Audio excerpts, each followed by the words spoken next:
তরুণদের নিজস্ব শক্তিতে ঐক্যবদ্ধভাবে আগামী দিনের সকল চ্যালেঞ্জ মোকাবেলার আহ্বান প্রধান উপদেষ্টার। 12 তরুণ পেল ইউথ অ্যাওয়ার্ড।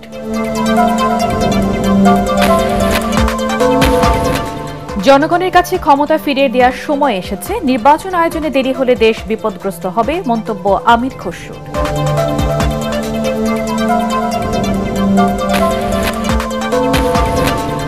জুলাই সনদের ভিত্তিতে ফেব্রুয়ারিতে নির্বাচন সহ 5 দাবি জামাতের। 18 সেপ্টেম্বর ঢাকায় বিক্ষোভ সহ সারা দেশে 3 দিনের কর্মসূচি ঘোষণা।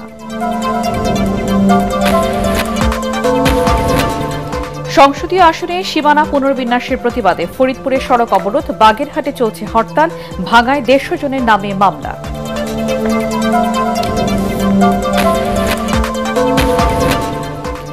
এবং জুলাই গণহত্যায় মানবতা বিরোধী অপরাধের মামলায় শেখ হাসিনার বিরুদ্ধে ট্রাইব্যুনালে আমার দেশ সম্পাদক মাহমুদুর রহমানের সাক্ষ্য গ্রহণ।